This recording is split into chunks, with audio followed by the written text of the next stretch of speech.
What I have here is a cluster of edible honey mushrooms. They are in the Armillaria genus, and more than likely, they are Armillaria malea specifically, which is sort of your classic honey mushroom. There are numerous other mushrooms in the Armillaria genus, but they mostly look the same, and they are, again, edible with caution. Some people get belly aches from them, and they do need to be cooked quite thoroughly. So a lot of people will parboil their honey mushrooms before consuming them.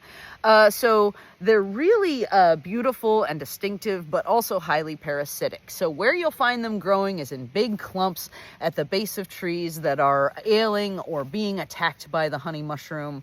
And they, again, grow in these kind of handsome clusters that are conjoined at the base. Honey mushrooms also have a really sort of shaggy, fibrous stem, and you can see there's a sort of a dark medium brown beneath, and then this lighter color that comes up in sort of a lighter, almost honey colored sort of shags.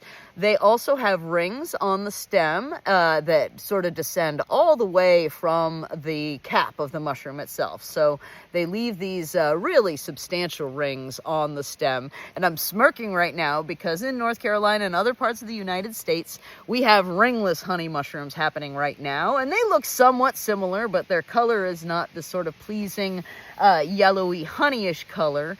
They are more brown with wiry black little hairs, and of course no ring on the stem. But as you can see, it's sort of like a double ring. Like you can see a lot of frilliness here, and a sort of a pale color on top and a little bit yellow underneath. The gills of the honey mushrooms are quite pale.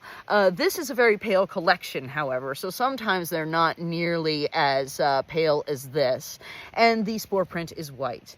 Again, you know, these are sort of a pale collection of them, so sometimes these will be really bright golden amber honey color, and it's very spectacular and exciting. But, you know, I just love basically the undershot of this mushroom and what it looks like from underneath.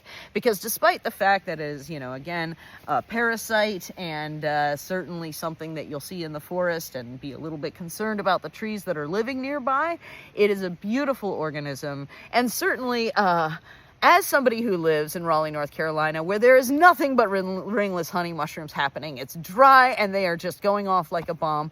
These are, oddly enough, despite their parasitic nature, honey mushrooms with rings are a sight for sore eyes.